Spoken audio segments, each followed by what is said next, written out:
Hello, ladies and gentlemen. I'm real happy today because we have the one and only world famous Mr. Sam Morrow in the studio with us. What's going on, man? Uh, Apparently, I'm world famous now, so Well, I it's mean, I going said pretty it. good. It's going pretty I good. threw it out there into the internets. Yeah, there you go. Man, I figured we'd just take a little time and sit crooked and talk straight here. There you go. You got time to Yeah, do that with I us? do. I do.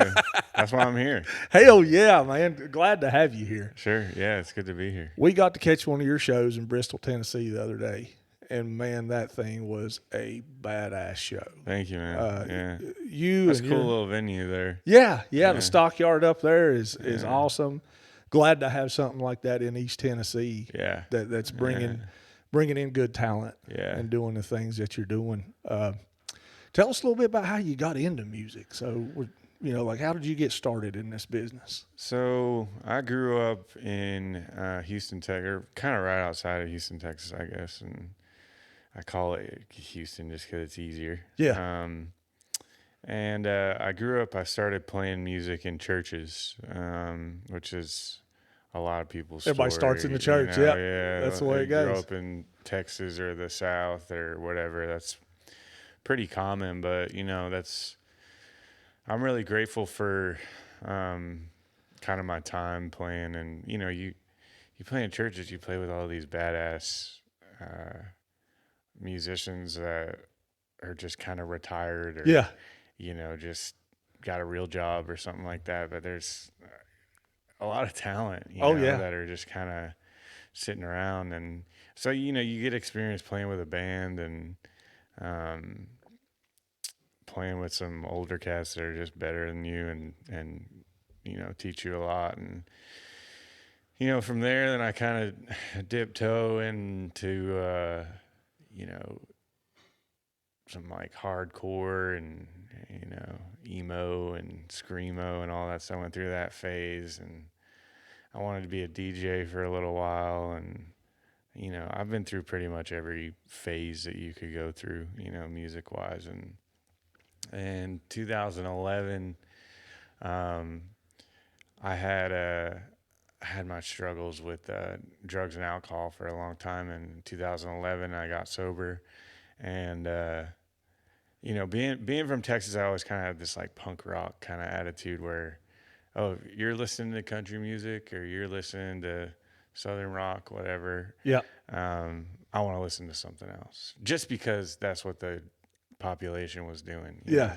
Just being a dickhead. Yeah. I wanted to be different. Yeah, I just wanted to be different. Yeah. And but when I got sober, I started writing songs and started really gravitating towards, like, I guess, Americana and roots music and country, southern rock, classic rock.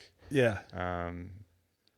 And that's where I am now, man. I just started kind of making records and playing shows, and my first record was very sort of acoustic singer songwriter, and now we are where we, whatever the hell you want to call what we do now, like, kind of funky.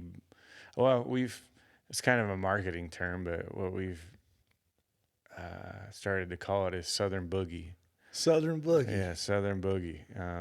So we're trying to coin that, but I think it encapsulates kind of what we do, because I don't know, we mix a lot of stuff. I like so much different kinds of music, and I got to keep it interesting for myself. Yeah, and I'm glad you brought that up because I was talking to Mater and Kristen about that and listening to your stuff, and I'm like, for me, when I listen to your music, there's something different.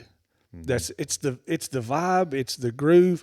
Number one, your band is top notch, dude. Yeah, I mean, yeah. the I taught them everything they know. yeah. I mean, I don't think I've ever heard a tighter band like, and you guys are that way live as well as on the record. Like, Yeah, I sit and I listen to, which, as a musician myself, I'm picking apart everything you do, and I'm trying to learn from you too, right? yeah, And I'm sitting and I'm listening, and I'm like, my God, these guys are on a different level. Just the technical skill that you guys have and the way that you pull it together, there's and I don't know, I guess Southern Boogie is the best way to describe it because it puts me in that place to where I want to just vibe and jam to the song, Yeah, you know? I'll describe it as that until I find a better term Till you for find, it. But, you know, find something else. I think what we're doing, and I'm not saying I'm doing anything revolutionary or anything like that, but we're just doing something a little different than, you know, a little off center from everything. Like, it's not really straight up blues, it's not really straight up country, it's rock and roll. No one knows what the hell rock and roll is anymore. Yeah. Like, you know, no one likes to call anything rock and roll anymore. So that's a whole nother conversation, I guess. But, and I don't like the term Americana. I don't think we're really that either. So yeah, and I'm not even really one that likes to pigeonhole myself, or even, you know, for a long time people would ask me, excuse me, what kind of music I play, and I would just kind of be like, well, you tell me. Yeah, You know, I play what I feel. yeah, it's not. I didn't feel like it was my responsibility to come up with the words for it. You know, but I like Southern Boogie. Yeah, Southern Boogie fits, man. I think it fits and it sounds cool, and um, you know, and I think like we're working on recording another record, and or starting it at least in May. And it's probably going to sound different than the last one. You Yeah. know? I think, you know, all my records have sounded different. You know, when I made in 2018, and I don't mean to just ramble here, but it's a podcast. So Yeah, that's what we're going to do. Yeah, ramble on. That's what people want to hear. So in 2018, we put out a record called Concrete and Mud. And it's probably like the record that has done the best for me as far as like sales and notoriety and that stuff. And but it got labeled as a country record, which you know, it is fairly country, and but I kept getting labeled as outlaw country, and I just didn't like it. Yeah. You know, and it's probably a character flaw that I'm, you know, just an asshole, I guess. For lack of a better term. I'm still working on a term for what I am too. Yeah, I yeah. need like a Southern Boogie for my personality. So yeah, I was getting labeled like outlaw country, and I didn't, like I said, I didn't really like that. So the next record, I was like, I don't want it to be country at all. You know, I want it to be more rock and roll, and that was probably like career wise, not the smartest thing, but I feel like as an artist, you have to be a little bit selfish, and because people can see through bullshit. Yeah. You know, people are smarter than you may give them credit for, and everyone has a good bullshit meter for the most part. You Yeah. know? And the people that don't, well, they're probably not gonna like my music anyways. Yeah. You know. So if I'm not doing what I want to do and what I like to do, then I don't feel like I'm being genuine, and I don't feel like I'm being a good artist. You know, like some of my favorite artists are all over the place. You know, a more modern one, Sturgill Simpson. Like, Oh, yeah. he put out Meta Modern, which was a, you know, country record, and I can pretty much guarantee you as well, he hates being called outlaw country. You know, Yeah. I've never asked him that, but I can almost guarantee you. But he kind of got labeled that a little bit, and he hasn't put out a country record since. You know, I put out that kind of, I guess it was like a bluegrass record that he put out, but he's put out like rock records and kind of a soul record in there, and that's kind of what I identify with the most is. And I think that's what's cool. I think Tyler Childers has kind of done the same thing. Like, all of his stuff has kind of been country to an extent, but if he wanted, he could be, you know, selling out arenas and stadiums himself and just make Universal Sound, or was that the record? I think it was called Universal Sound, that first record. He could have just made that 6 times and been selling out. I Yeah. don't know, like Zach Bryan status or whatever. I mean, he is pretty close to that, like it is, but I think he's true to himself and what he wants to do and what he wants to make, and that's what I personally identify with and like to see an artist do, you know? Oh yeah, I like to hear it. I like to hear different stuff, and when I listen through an artist's catalog, I tend to gravitate more toward the folks that will go out there and explore and take some risks. And you know, you can't control how people interpret your music or anything like that, but I think that with the environment that we're seeing nowadays, with the independent scene picking up more than mainstream, and the things that are going on in this scene that are allowing folks like yourself to go and travel all over the country and the world, playing your music is just absolutely awesome. And supporting and letting those artists explore those different paths, I think is cool. And I think that it's cool that the fans of the independent scene support that too. Yeah.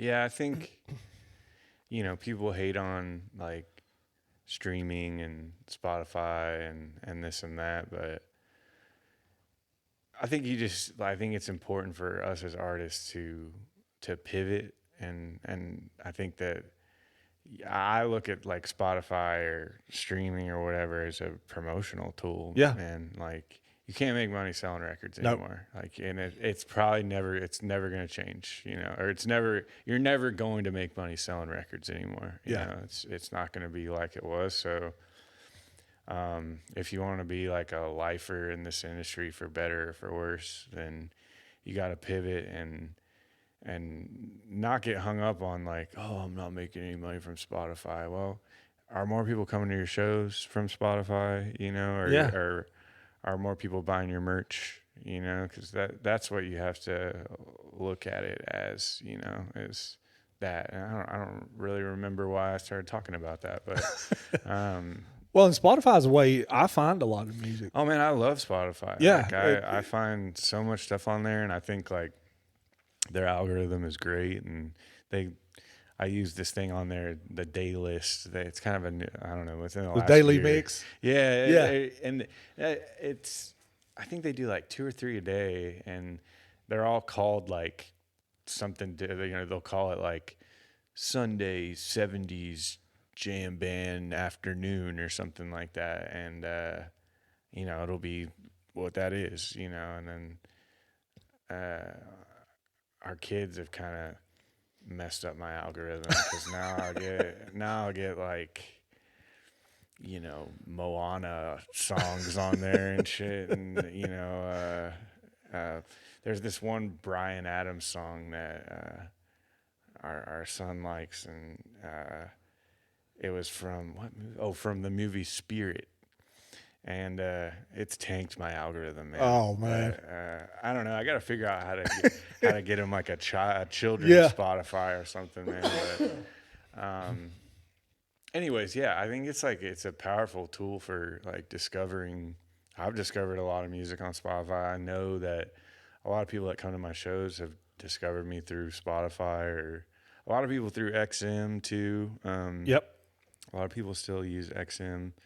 Like Outlaw Country or Bluesville is another one that people seem to really gravitate towards. And I think the people that are really like hungry to find new music, like they will find you. Yeah. And I think, so obviously COVID was real bad for everybody, but I think that that span where live music had to die down has made people more hungry for it. Yeah. Because you don't know what you got till it's gone, right? You take advantage of, oh, hell, I can just go to a concert and check out this. Well, when COVID happened and all of that, you couldn't go to a concert. There was no way to do that. And now that we're coming out of the end of that, are you seeing a lot more enthusiasm in your live shows? And it's taken a little bit, because even like after COVID ended, like I think people were just a little weird about coming out to shows and stuff. But it's at this point, I think it started to normalize, Yeah. and people are enthusiastic and coming out. And I remember during COVID doing those like Facebook live shows and stuff, and I fucking hated them. Oh Man, yeah, just sitting there singing to your phone. Oh man, I hated it. I Feel think like a I did moron. like one or two just because like my management at the time was like, "You gotta do these," and I did like one or two, and I was like, "Man, I'm not doing those anymore. Yeah. Like, I can't, I can't do that. It's just not fun. I'm not playing with anybody. I'm not playing to anybody. I'm looking at myself Yeah. while I'm playing, and it wasn't for me. Just feel like a man. narcissistic asshole sitting there playing music to yourself. Exactly, man. I did not like it. So, and I know no knock on anyone that does like it or does well doing that, but it just wasn't for me, man. I gotta vibe off the crowd a little bit, and I don't know. It's got to be like kind of a call and response a little bit for me. Yeah, which that brings up a topic that I ran across the other day. I was watching the video, and I don't remember who did it or what it was, but when this statement came out, it stuck with me, and I was like, I need to talk to my guest about this. And they were saying, you play your best music when you're not even thinking about it. So on stage, do you think about what you're doing, or do you just kind of just let it ride? I don't. There's no telling what I'm thinking about up there. Like I could be thinking about what I'm going to eat for lunch the next day, or Yeah. Like, oh man, the electric bills due. Yeah, I mean, I'm so like ADD, that I go off like on these little tangents in my mind, and like, but like you use music to kind of, or I use music to kind of like center myself a little bit, but yeah, when you do, I think play like your best shows when you get lost, Yeah. but at the same time, there's a balance between sort of getting lost in the music and playing to the crowd, because there has to be like some interaction there, I think. Yeah. Which I'm definitely not an expert at or anything like that. There's tons of people that are way better than, kind of playing to the crowd or interacting and stuff like that. I got a friend,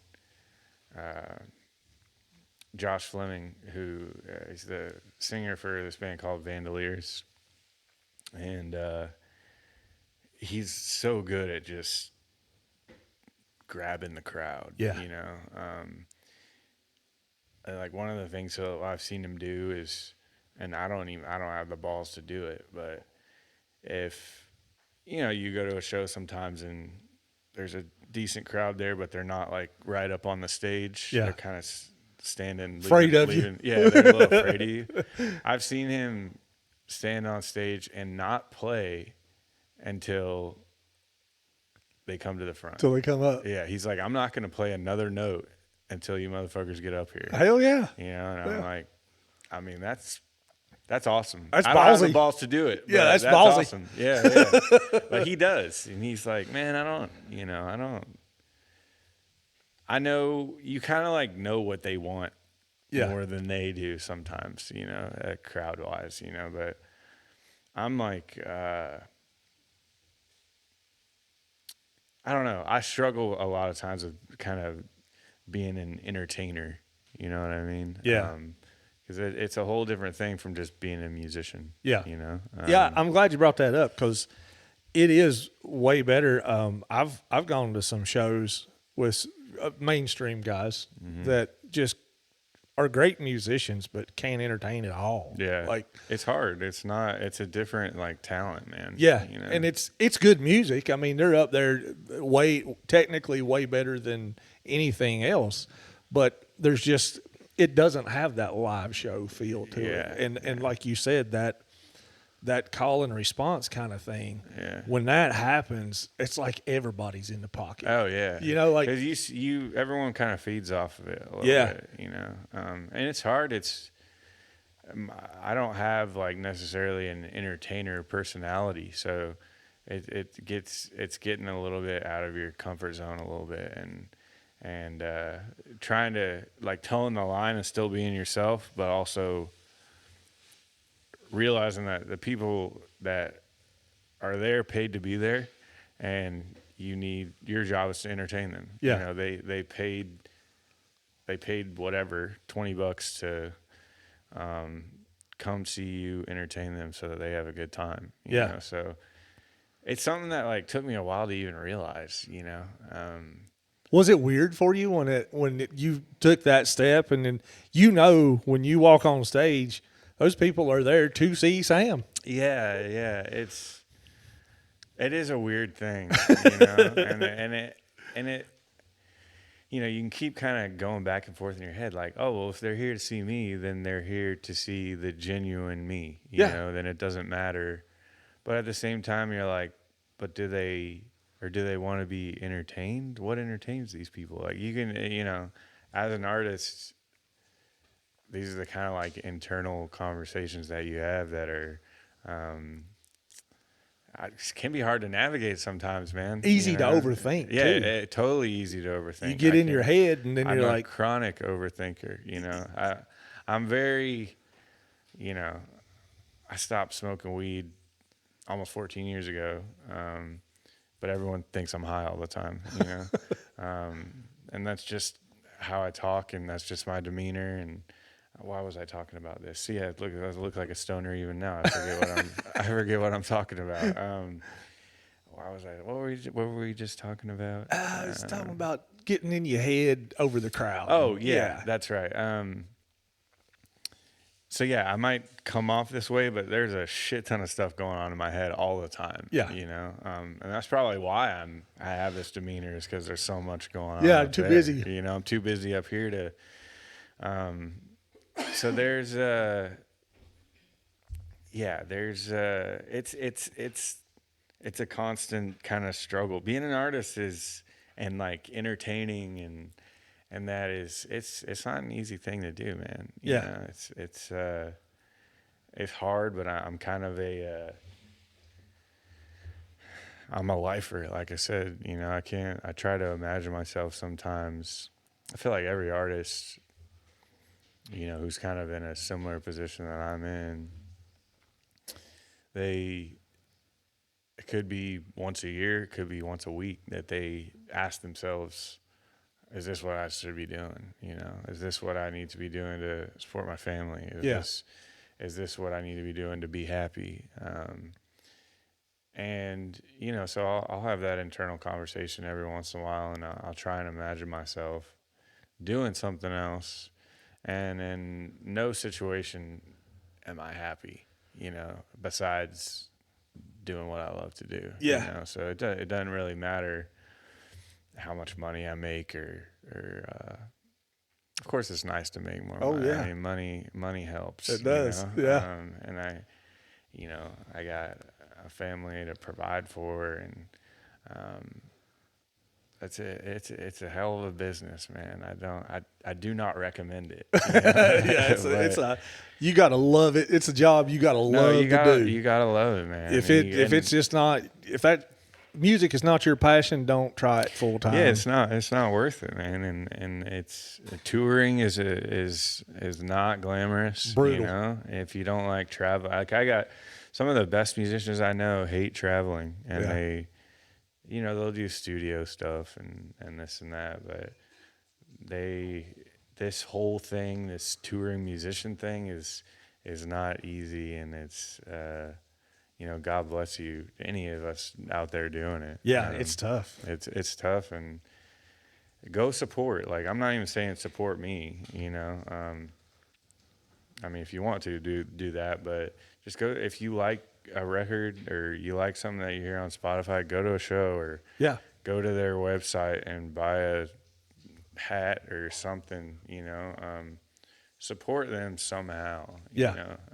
And I know not everyone has maybe money to do that, but I don't know, just figure out a way. Tell a friend about it. I mean, you could do something as simple as share it on Facebook or anything like that. Tell a friend, or share it on Facebook or whatever, Instagram, whatever, and every little bit helps. Yeah. You know, it really does. And which I've come to find, which, you know, I'm building a pretty cool network of people as I've been doing these podcasts and stuff. And I'll have people send me cool shit all the time. And I'm like, man, this is amazing. Yeah. And, you know, the way we ran across your music was Kristen found it on her Spotify or whatever. And she came to me and she was like, you have got to listen to this dude. Yeah. See, yeah, that's and awesome. I'm like, all right, well, let me listen. And then I think I listened to Quick Fix first. Yeah. And you guys are so tight on those pauses and like the whole, man, I listened to that and I'm like, so mad at this guy. Like, I wish I had a way to have that much talent and pull that together. Like, oh man, I appreciate that. That's not all me, man. I mean, you know, I've been blessed to like work with just musicians that are amazing, and but you know, in this business you have to play well with others too, and be accepting of like sometimes your ideas suck. You know, you're not always gonna have a good idea. You know, if I write a good song 1 out of 10 times, I'm doing good. You know, it's like baseball, man. Well, I guess baseball would be more like 3 out of 10 times. You know, if I'm batting 300 writing songs, I'm doing damn good. You know, so and sometimes the guy across from you's idea is going to be better than yours, and you gotta just be accepting of that. And you know, one of the cool things I like about Nashville is like the songwriting scene. I just moved to Nashville a couple years ago, and the songwriting scene is just very. It's much different than anywhere else in the way that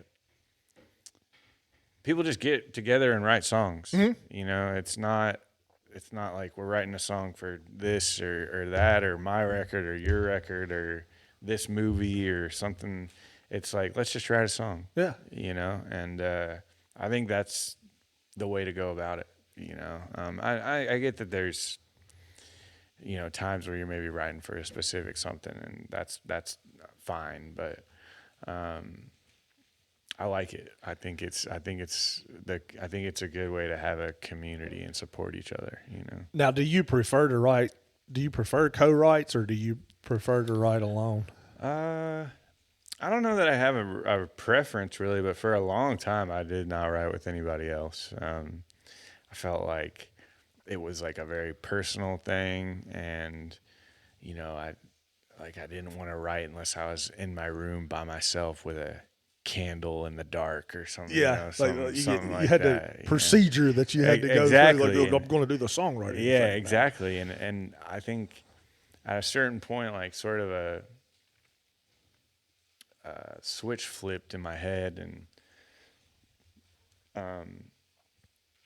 sometimes the song will come to you, and you have to be ready for it. You know, it can come to you while you're driving, or you know, while you're in the shower, and you just gotta always kind of just be open for it, to it, and grab that iPhone and put in a voice memo real quick, because I'll forget it. Yep. You know, whether it's like a lyric or a melody or whatever. And then just kind of started writing with people, and I love writing with people now. You know, it's definitely a different experience than writing by yourself. But I don't necessarily prefer one or the other. But they're different things, and they both are great in their own right. You know. Yeah. So I'm at a weird spot, and I don't care to talk about it. I think I've hit a plateau with songwriting, guitar playing, just all together. I feel stuck, right? And for me, I think I've got some insecurity happening to where I want to co-write with people, but then I don't want to look like an idiot. You know, I don't want to throw out a line and somebody look at me and be like, well, that's the stupidest damn thing I've ever heard. You know, like, well, maybe it will be. You know, but just keep writing. Yeah. You know, and that's also that person's insecurity too. Yeah. You know, if they're if they're gonna look at you and be like, well, Yeah, that's the like stupidest thing I ever heard, that's also their insecurity, man. yeah, So maybe you try and write with somebody else, you yeah. know. But I totally understand. I totally understand that It's hard insecurity. to kind of make that push Yeah, to be vulnerable in that because it is a personal thing yeah, to write a song and I don't know when we take ownership of them. We're like that's my creation. yeah. You're putting like feelings uh, on a piece of paper, putting them in a song, and yeah, it is vulnerable, and it's a weird thing. Yeah. Yeah, I mean, I keep losing my train of thought. I need like caffeine or something after Oh, we this. can get some. We get some of that. No, I'm all right. Yeah, it's a very personal thing, and you know, I writing with other people. You know, if they if they don't vibe with you, then just write with somebody Yeah. else. You know, and I get the plateau thing. Like I get to a plateau once a month maybe. You know, but there's no such thing, man. Like, you know, you can always grow. It doesn't matter how old you are or how young you are or how fast your fingers are or Yeah. whatever, man. Like, you can practice anything. And one of the things that, for me, that I didn't, for some reason, it did not click in my head that I could practice and get better at this, and that's songwriting.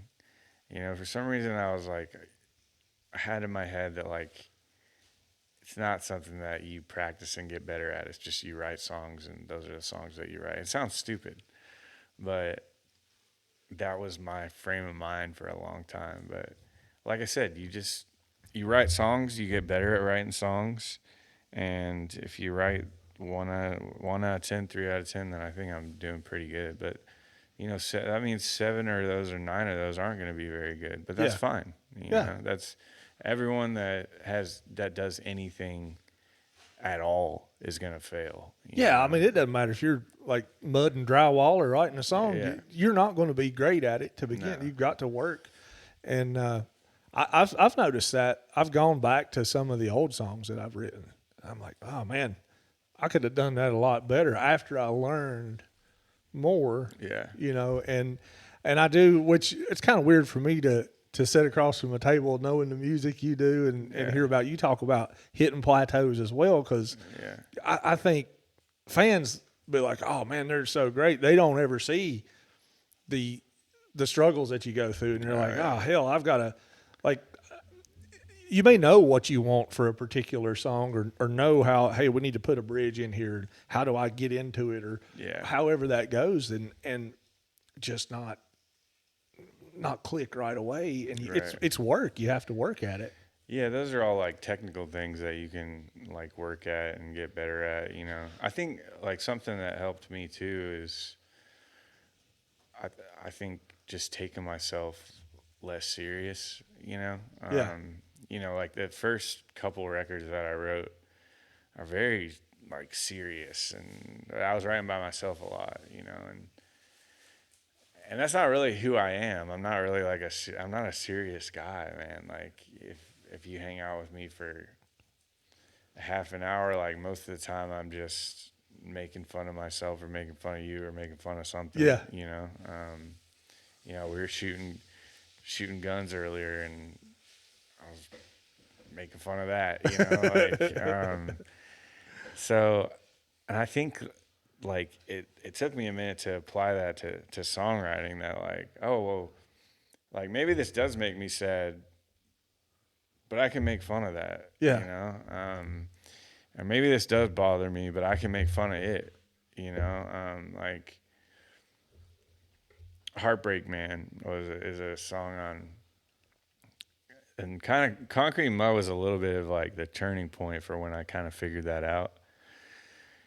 And Heartbreak Man, I had just gone through a breakup, and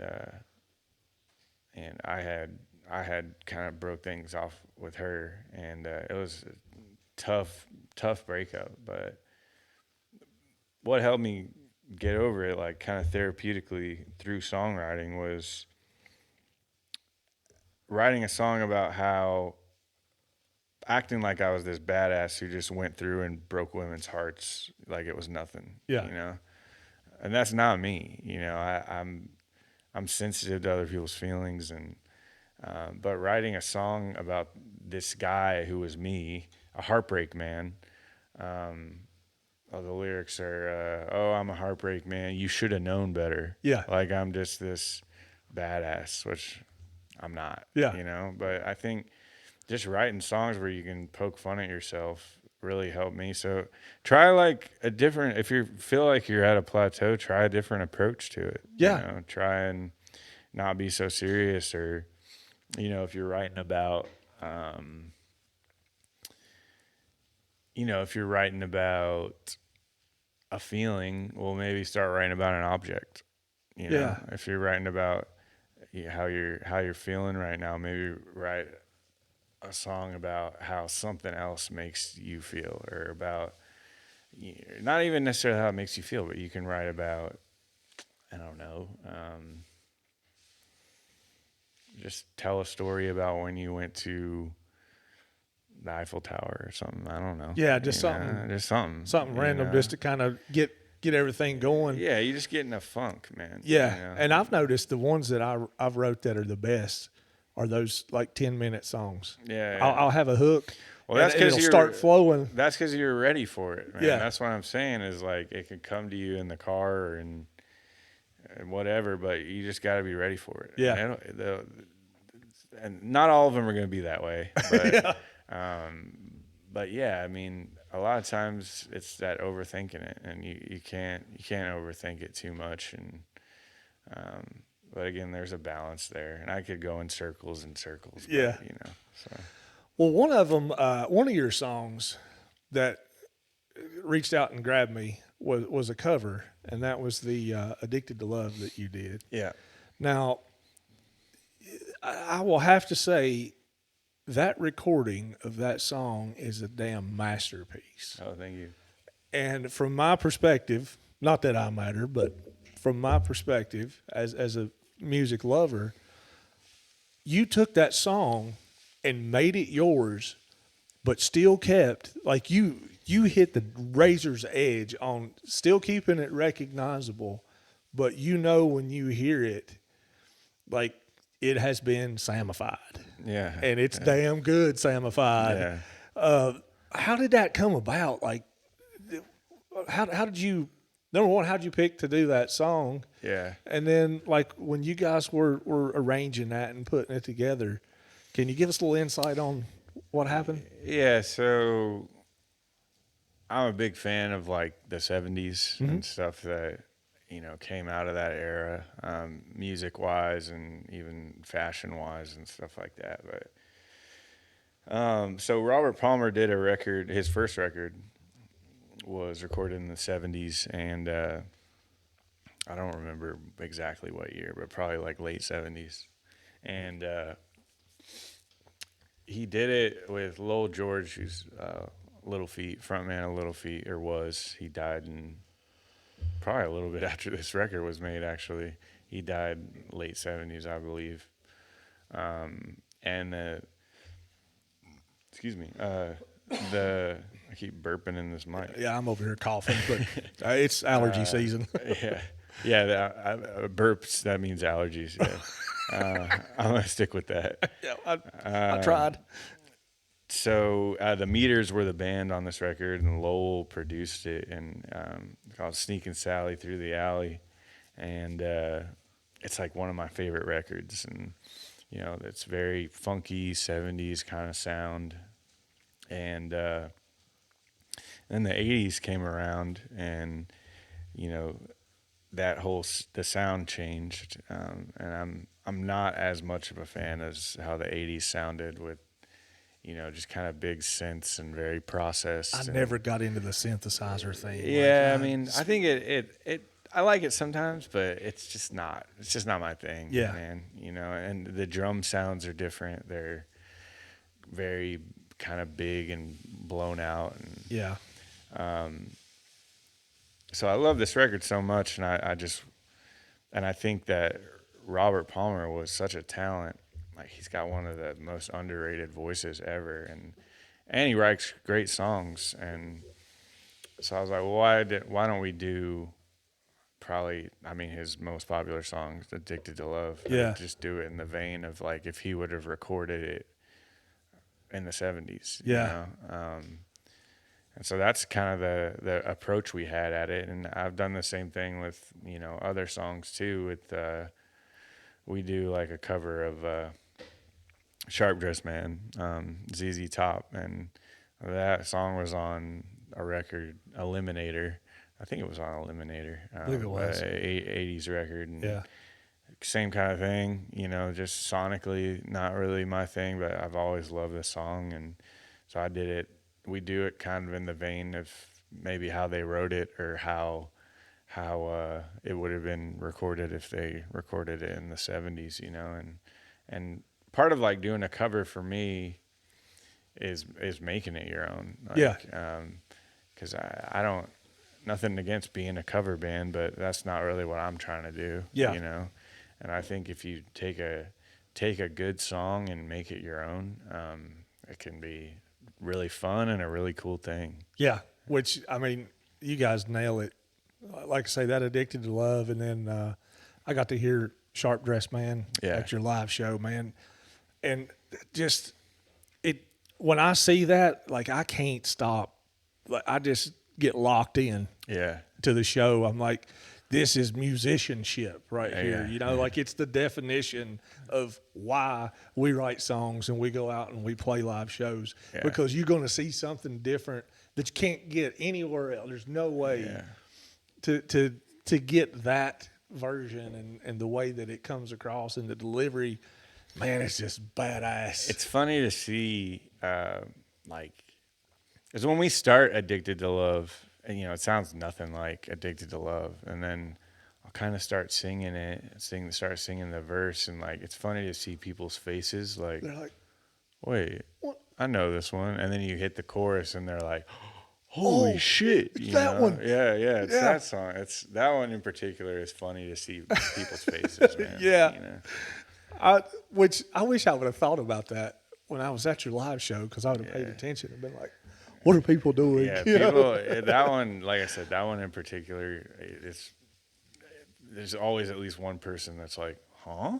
Oh, Yeah, like, oh, look at this. Yeah. And in that moment right there, when that fan does that, they're like, holy shit, this dude is good. Yeah. And then they dive right into the rest of your catalog. I mean, it's a brilliant. Well, that's another thing with like these covers is like it can bring people to your music. Yeah. Especially if you do it in the vein of what your music sounds like.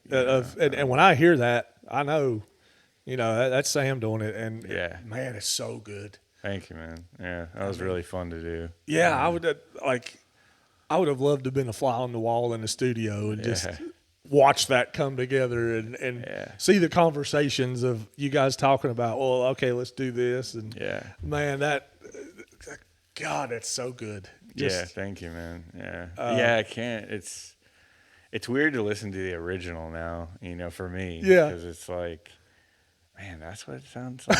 Like, man, I recorded it and been playing it for a couple years now, and it's but I mean, a great song is a great song. That's you can pretty much play a great song however you want, and it'll still be a great song. So that's a unique song, and it's got a cool chorus and great melody, great lyrics. So you can make it your own. It's still gonna sound like a good song. Man, that one's good. And Rosarita's another one that captures me. What's the backstory on that one? It's kind of like personifying drugs, I guess. And a Rosarita, I guess, is kind of personifying. I was a heroin addict. That was my cup of tea, if you will. And so it's just kind of personifying, like, you're living on cold pizza, Living on cold pizza. I can't even think of the words right now because I'm not singing it. But Ain't nothing sweeter, yeah, and like Rosarita ain't nothing sweeter. but she only But she brings only me brings pain. me rain. You know. Or And yeah, she's an hour from my doorstep. So that's like talking about like a dealer yeah, coming. You yeah, know. Um, and it's just kind of talking about like drugs and alcohol are just sort of like that temporary thing for me, and um, it doesn't really fix anything for me. It's just my personal experience. I don't give a fuck what you do, you know. yeah, But for me, um, that's how they are, you know. So just kind of everyone likes to hear about a woman, so yeah. you turn anything into a woman and people will listen to it, and What you can pretty much relate anything to women, you know. was this advice you gave me with my songwriting was, hey, if you hit that wall, write it about something else. You're talking about topic A over Yeah, here, but you're writing about topic B. exactly, And yeah. okay, I It's see. just like little exercises like that where, you know, there another one. I quit smoking cigarettes, I don't know, it's probably 8 years ago now, and so I wrote a song about quitting smoking cigarettes, and I just basically personified cigarettes as a woman again. Yeah. The song's just called Cigarettes, but just talk about how I can't quit it. You know, I'm addicted to it, and I can't think of the words unless I'm actually singing Yeah, it's it. ain't that But you hard to know, do yeah, when you don't have. yeah. So go listen to it. You know, Yeah, go listen to it. it's the same kind of thing though, where um, and I was like, man, I don't think anyone's ever written a song about quitting cigarettes. They write songs about quitting all kinds of shit, but and there's a lot of people that have quit cigarettes or need to. You Man, know, I've those things been, are bad for you, apparently. dude, I've been struggling with dipping. Oh The yeah, dipping yeah, I'm kills on me. these like The Zen things Zen, now. yeah, You know. and so I quit dipping for 10 years and went through a divorce and picked it up again. Yeah. I'm like, damn it, and I bet you I've tried to quit 20 times since then. Yeah, it's tough, man. I mean, Yeah, it's I mean, quitting like nicotine stuff is that's even harder than quitting heroin because it's so it's accessible. just available. Yeah, and Every gas station's got it. yeah, And it's everywhere, man. And you know, I don't.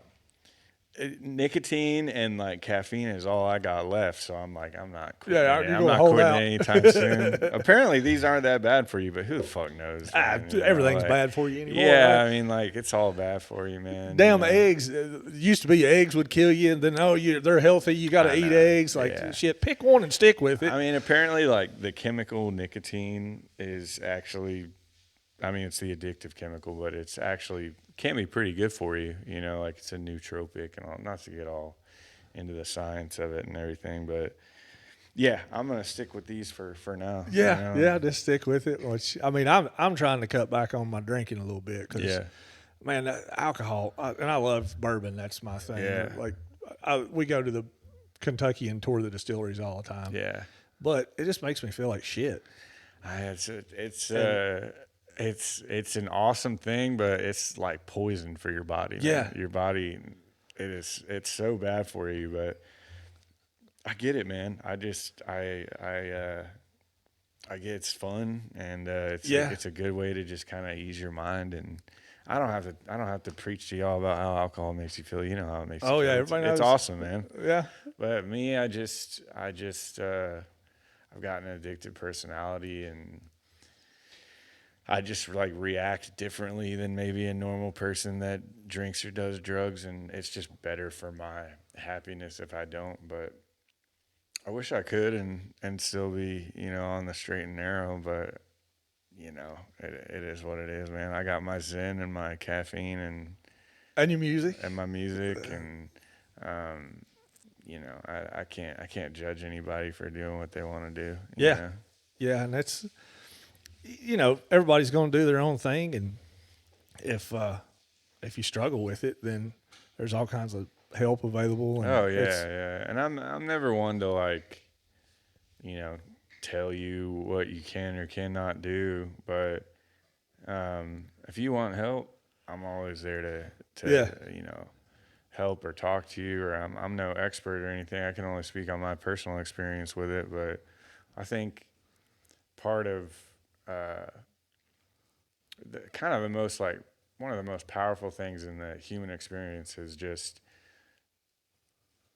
thinking that you're the only one that has ever felt that the way that you feel right now, and then you tell someone else about it and they say, me too, Yeah. I felt like that, and you're like, no shit. They're like, oh wow. Like that's the most powerful thing in this human experience, is just realizing that you're not alone, you know. Not to get all sappy and stuff, Hey, we'll cover everything on but here. We don't care. I think that's a very important thing to, and it goes back to just going to shows and getting out, and why COVID sucked so much, you know. Yeah. And I think a Because you song need does that that too. interaction. Oh yeah, absolutely. You can hear a song and be like, damn it, I feel that, Yeah, whatever yeah. the topic of the song is about. yeah. You can hear that and connect in on that. Oh And yeah, It's and it's funny too to hear people how people hear songs differently. Like when I wrote Quick Fix, again, it was about drugs. Get your quick fix, you know. But a lot of people will listen to it and they think it's a song about just hooking up with a girl and leaving, you know? Yeah. And it can be. Yeah. Why not? Like, it can be that too. But I didn't even realize until after I recorded it and I was listening to it and I was like, oh, damn. Yeah, that does sound like that. Yeah. You know? But it's all the same feeling. It's all the same experience, man. Yeah. You know? And I'm not one that's like, stuck up enough to think that my music has to make you feel a certain way or have to make you think a certain thing. Like, no, my music is to be experienced however you want to experience it. Yeah, and two people may have vastly different interpretations, which is interesting to me. Yeah. I think that's cool if someone experiences it differently than someone else. I think music is the most advanced form of communication that there is. Yeah. I don't think there's any way you can communicate, because look at all the elements that you have in music. You've got the lyrics, which are kind of the backbone of what's going on. The story. Yeah, then you've got the tone, which we might be getting technical for non-musicians, but the tone has something to say. How you play the chords, the chord progression has something to say. The beat, the rhythm, the tempo. You could take a song and play it slow and play it fast in the same song, communicate two entirely different things. Yeah. And I think it's just a really sophisticated form of communication. Yeah. And I think that's why a lot of people get drawn to it. Oh, yeah. And maybe they don't understand, but it does make them feel a certain way. Yeah. Yeah, I think it's interesting to me how, people react differently to certain songs, and, or people, there's songs that people absolutely love that other people can't even listen to, or just even like entire types of music that people absolutely love that other people can't listen to. Yeah. Music is such a powerful thing, man. And that's why I'm not one to judge what you like or whatever. Like, there's whole, like, part of what, like, kind of threw me off about the whole, like, outlaw country thing is there's, like, whole, like, Facebook pages and communities that all they talk about is how much they hate pop country. Yeah. And I'm like, why? Talk about how much you like this. Yeah. Promote this, but you don't have to talk about like what other people like, just because you don't like it, Yeah. And I don't care for it. I think I don't like that they call it country. I don't think it's country, but I don't make that my identity though. You know, like I don't make a Facebook page about how it shouldn't be called country. Like, who cares, man? You know? And I don't like it either. And for me, it's just too thin. Being a songwriter, when I hear a song, I want to like dig in. I want to get my claws in it and figure out, and I think I said this once before on the podcast, but I hated when we moved to streaming and I lost the insert in the CD yeah. when I could open it up and read the lyrics. That is a shame about Dude, it. wasn't yeah. that the coolest shit ever?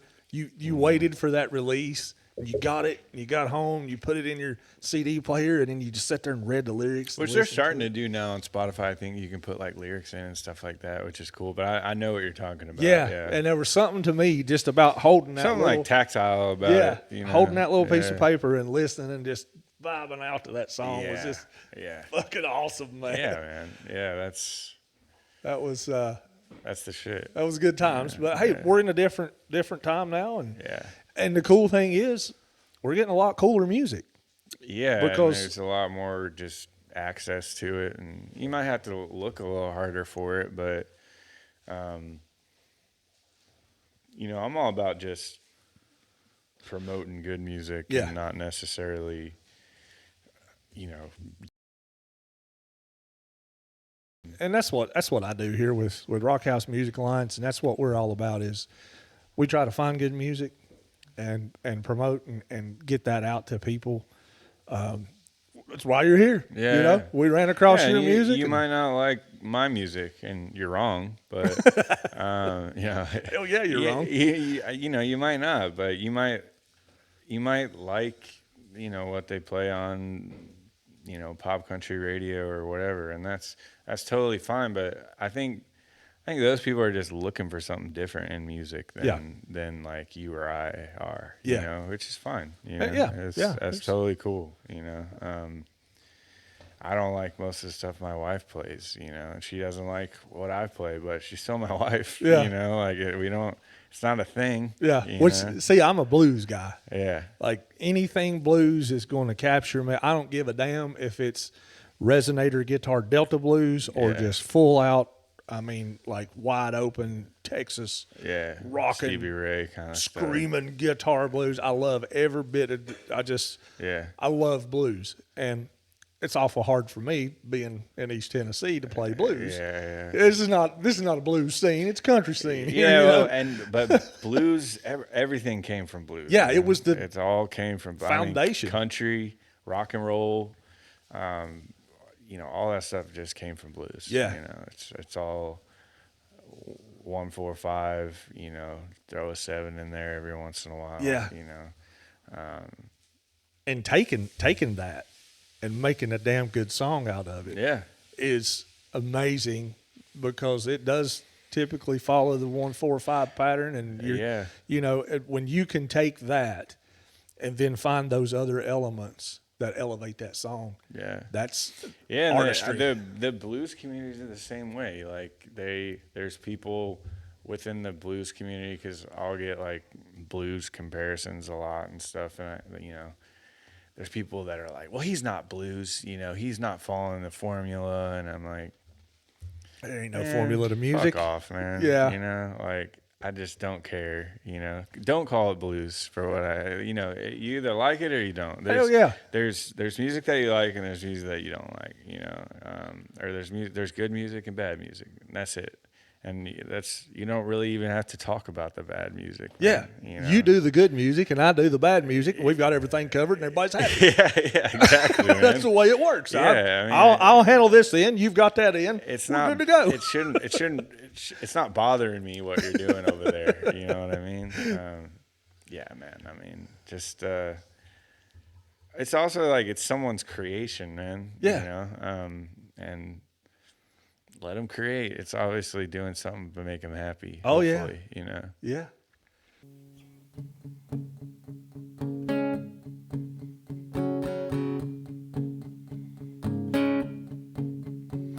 Hey, Mr. Dogman, I'll travel through the desert sand with no direction, just my collection of things. Said, hey, Mr. Dogman, walking through the promised land. I was hoping, praying that you would get back on again. Said, hey, Mr. Darling, I'm right here, and I got a few things on the right here. Son, won't you leave 'em where the road ends and come on in? Come on in. Come on in. Got my jet and black Cadillac, black and white suit to match, my leopard skin loafers and my 67 sparkle stretch. Got my Rolex to keep me on track, my favorite Stetson hat. No, I can't live without 'em, Peter, won't you just cut me some slack? Said, hey, Mr. Darwin, I'm right here, and I got a few things on the right here. He said, son, won't you leave 'em where the road ends and come on in? Come on in. Come on in.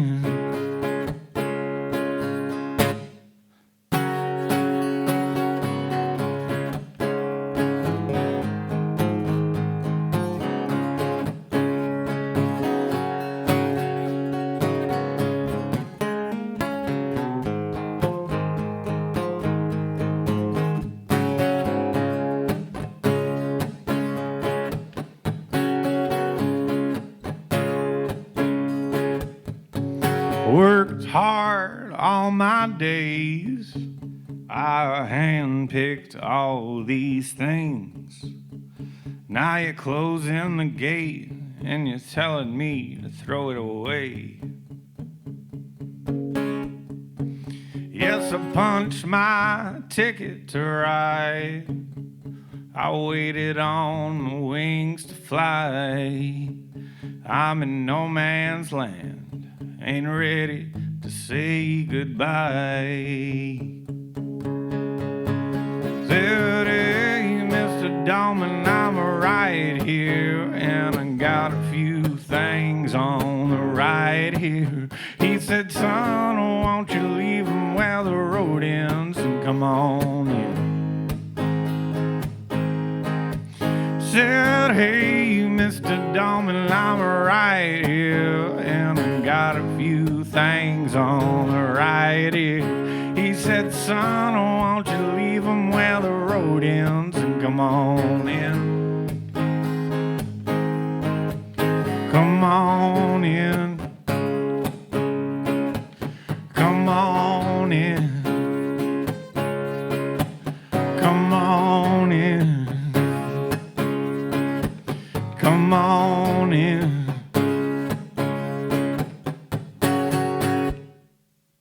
Thank you. Well, got one more thing I want to talk to you about. Looks like we're up against the time here, but you just got back from doing a cruise. Yeah. How damn cool was that?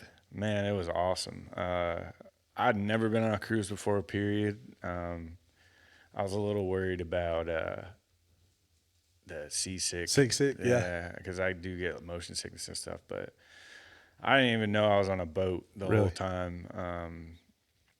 And you know, it was this cruise called Rock Legends, and so it was like Alice Cooper and Styx and Robin Trower and Burton Cummings and all these just like kind of older cats that are badass. And you know, I probably would have never seen Alice Cooper. Like I'm not like a diehard fan, or so I know the hits and stuff, and but his show is so good. The same with Styx, like so good. So it was just like, and Blackberry Smoke was on it too. Oh, I'm yeah, a I big love fan Smoke. of. I've always loved seeing them, and just like everyone on the cruise is just a big music fan, and everyone's super supportive, and you know, it was just a great community and a great experience. And man, I'll do as many cruises as you want, man. Where all did y'all go? It was just a 4-day thing. We only stopped once in the Bahamas at Coco Cay, which is just kind of an island that Royal Caribbean bought. Yeah, they just own that island. They got the resort out there. I didn't even get off the boat. I didn't even because I think you could get off the boat from like 8 to 4 one day, and we played at 10. So I could only really be off the boat like 12 to 4, and there was other shows going on and stuff. So I was like, I'm just gonna stay and watch shows. And didn't want to miss the music. Nah, like, hell, if I want to go to the Bahamas, I'll go. Look, there's music happening and there's a casino. I don't need to get off at the Bahamas, man. Shit. Hell no. I'm content right here. So yeah, I mean, if it was like a longer cruise maybe, or we were stopping more places or whatever, but yeah, man, I can't recommend, even as a fan or as a musician or anything, like go on one of those cruises, man. There's so many. I mean, they got 80s cruises, 90s cruises, you know, outlaw country cruise, blues cruises, rock cruises, you know. There's one for like everybody. So I highly recommend it. It's really fun. Really awesome. Fun. I'm gonna have to check. I've never been on a cruise either, so they're fun, man. I was like I said, I was a little skeptical, but it's like you're on a amusement park for 4 6 days, whatever, and just badass music all the time. All the time. I mean, there's shows going on from 10 a.m. to so this one there was like 3 stages, and there's shows going on from 10 a.m. to I think 2 a.m. Really? Yeah. So. It's great, man. Man, I'd have to take another vacation after that because I'm one of these that don't want to miss anything. Yeah, it's exhausting. I didn't catch even everyone that I wanted to catch, you know, because, you know, there's obviously shows going on simultaneously. Yeah. But yeah, it's a great, I highly recommend it to anybody. Hell yeah. Yeah, really fun. The food was great, you know. Yeah, it was awesome. Good times, man. Yeah. Well, we certainly appreciate you being here with us. Oh, man, it's been fun, man. Yeah, sorry about just up here rambling, but no, that's what we do this for, and I appreciate you being here. Oh, and, man, you know, it's my pleasure. We're a small time little podcast over here, and we're just trying to promote and raise awareness that there's some badass music out there. Yeah, you're doing the Lord's work, man. Yeah, you know? Yeah, we're trying our best to keep it righteous over here. Yeah, there you go. There you go, man. So. You got website? Yeah, sammorrowmusic.com. There's all the tour dates and whatnot on there. Hopefully I have some new music coming out this year and first of next year. And, you know, come catch a show. Oh, yeah. Buy some merch. And, you know, just even if you don't like my music, if there's any music that you like, just support the artist, you know. Yeah. That's the most important thing. Yeah, a T-shirt equals what, like 100,000 streams or something. It's a significant number. Yeah, buy a T-shirt. Hell, I got one on right here. Look at that. There you go. That's probably my favorite one that we have. I like this T-shirt. It's good quality. I like it. I know. Yeah. You done good on that one. We did high dollar on that one for you. Yeah. I'm digging it. Well, folks, we certainly appreciate you watching this video, and we would certainly appreciate if you go catch a Sam show and buy a shirt and stream his music and follow him on Facebook and all the social media platforms out there. It really does help these artists. And as fans, we've got an obligation to do our part because what we do to support them helps them bring us better music. And that's what we're looking to do. And we appreciate Sam for being here today. And we'll catch y'all on the flip side. Have a good one.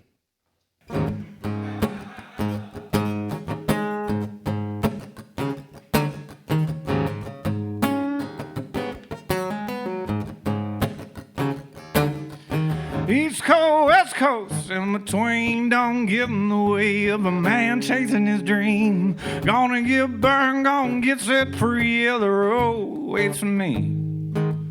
There's a fire inside eating up the dough that I can't explain and I can't ignore. Wish I could tell you, but I can't say more. That's what I'm looking for. Yeah, that's what I'm looking for. Oh, I'm a heartbreak man. Yeah, I should have known better. Oh, I'm a heartbreak man.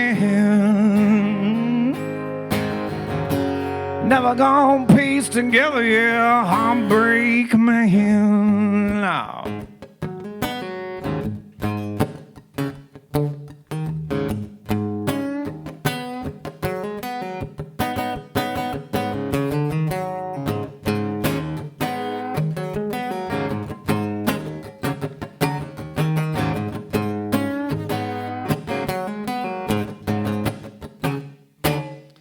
Wish I could show you where I'm to be. There's a one-way ticket and the ticket's to me. Paying for it now with my own damn blood on the concrete and mud. Like a runaway train that's lost its way, breaking everything that's in my way. Baby, if it's you, then maybe you'll be a little more like me. Oh, I'm a heartbreak man. Yeah, you should have known better. Oh, I'm a heartbreak man. Ever gone piece together, yeah, heartbreak man. Oh.